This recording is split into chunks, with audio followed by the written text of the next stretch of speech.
शंकुओं के आधार का व्यास समान है। दो शंकुओं के आधार का व्यास समान है। दो शंकुओं के आधार का व्यास समान है। कहने का मतलब क्या है? दो शंकु है आपके पास में, दो शंकु D1 और दूसरा D2।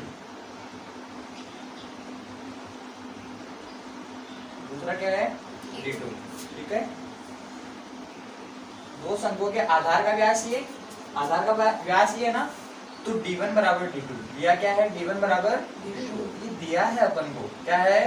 दिया है। ये दिया है, क्वेश्चन में दिया है। आगे देखो क्या है, दो शंकुओं के आधार का व्यास समान है, इनकी तिरछी ऊंचाइयों का अनुपात, इनकी तिरछी ऊंचाइयों का अनुपात माना तिरछी ऊंचाइयों का अनुपात 5:4 है।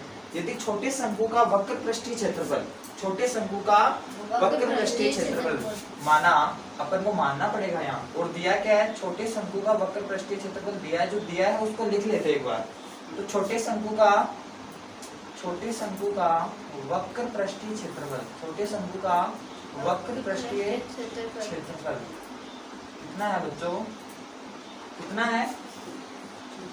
छोटे शंकु का वक्र पृष्ठीय क्षेत्रफल 400 centimetre square. 400 centimetre square, 400 centimetre square. आगे देखो क्या है, छोटे शंकु का वक्र पृष्ठीय क्षेत्रफल 400 सेंटीमीटर स्क्वायर है। बड़े शंकु का पृष्ठीय क्षेत्रफल ज्ञात कीजिए। बड़े शंकु का वक्र पृष्ठीय क्षेत्रफल ज्ञात कीजिए। तो बड़े शंकु, देखो पहली चीज तो क्या दी है? तिरछी ऊंचाइयों का अनुपात दिया है। इसमें तिरछी ऊंचाइयों का अनुपात दिया है, तो शंकु की तिरछी ऊंचाइयों का अनुपात मान लेते हैं छोटे शंकु की, या मान लेते हैं बड़े शंकु की तिरछी ऊंचाई, बड़े शंकु की तिरछी ऊंचाई को, बड़े शंकु की तिरछी ऊंचाई जो है वो L1 हो जाएगी। क्या हो जाएगी? छोटे शंकु की तिरछी ऊंचाई, छोटे शंकु की तिरछी ऊंचाई कितनी होगी बच्चों? L2 हो जाएगी। क्या हो जाएगी? L2। कितनी हो जाएगी? L2। ये अपन ने माना है, ये अपन ने माना है। ठीक है, तो L1 अनुपात L2 क्या हो जाएगा? 5/4, 5/4। क्लियर है? अब देखो इनके वक्र पृष्ठीय क्षेत्रफल की बात करते हैं। तो बड़े शंकु का वक्र पृष्ठीय क्षेत्रफल L1 है, तो बड़े शंकु का वक्र पृष्ठीय क्षेत्रफल, वक्र पृष्ठीय क्षेत्रफल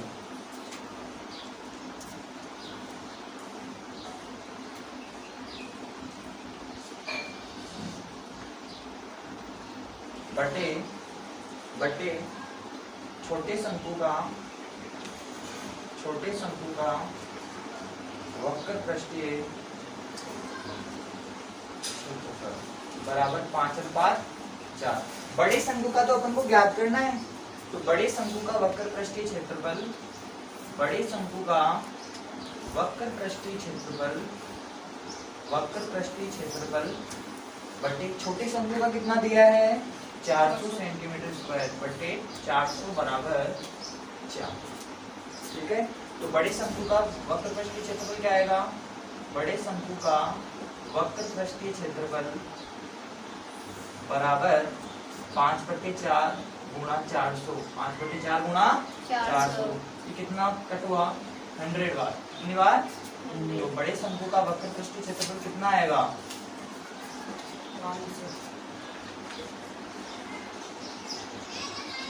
500 सेंटीमीटर स्क्वायर। कितना आएगा? 500 सेंटीमीटर स्क्वायर। अगले सवाल पर चलते हैं। ठीक है,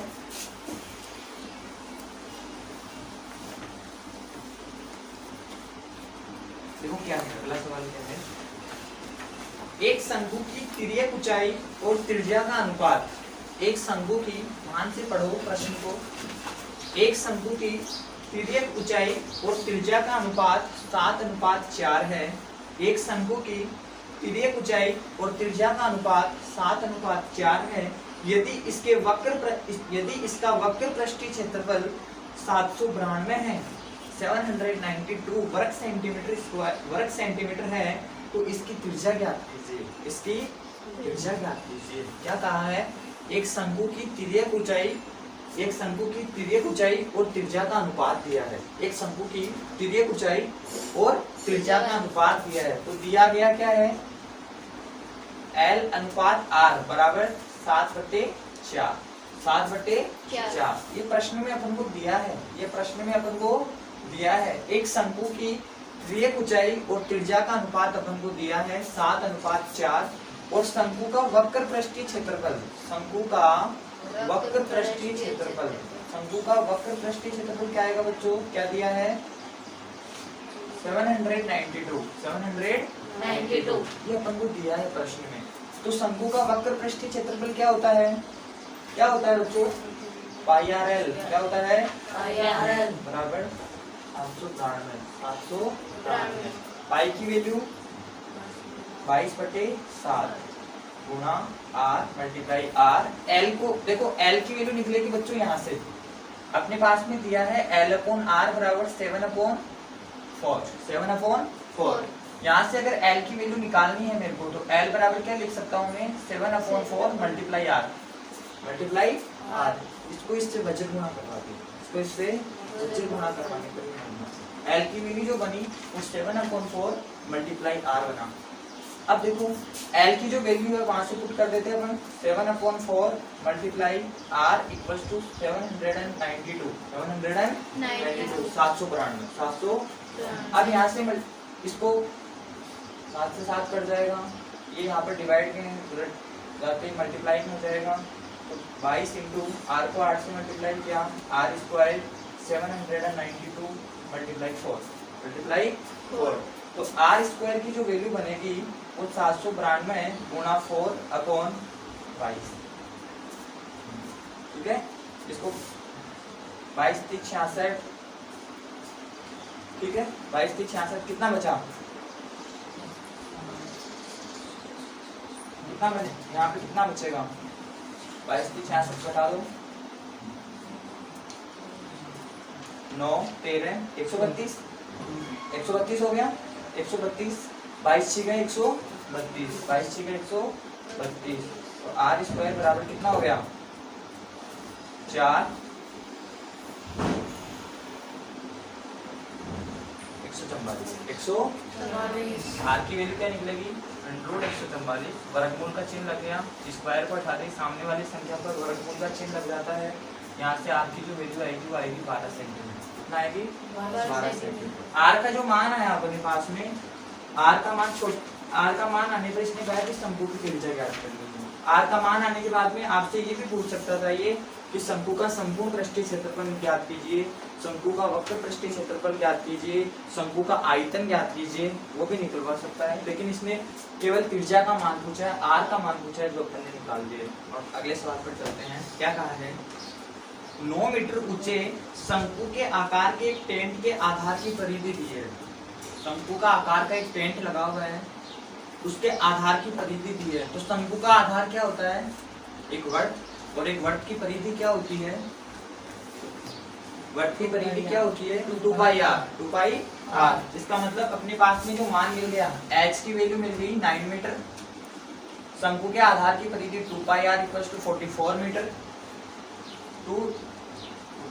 22/7 इंटू आर बराबर 44। आर की जो वैल्यू आएगी 44 गुणा 7/2 गुणा 22, इससे कैंसिल हो जाएगा 2 बार। आर की जो वैल्यू आएगी अपने पास में 7 मीटर। आर का मान आ गया 7 मीटर। अब आगे क्या कहा है, इसके अंदर वायु का आयतन निकालना है। तो शंकु का आयतन क्या होता है 1/3 पाई आर स्क्वायर है। 1/3 पाई की वैल्यू 22/7, आर स्क्वायर 7 का स्क्वायर 7 × 7, एच कितनी दी है 9 मीटर, ऐसे ये कैंसिल हो गया। तो बच्चों 22 गुणा 7 गुणा 3 मीटर क्यूब। आयतन क्या आएगा, जो भी मान बनेगा 22 को 7 को 3 को गुणा करने पर तो लिख देना मीटर क्यूब में। ठीक है।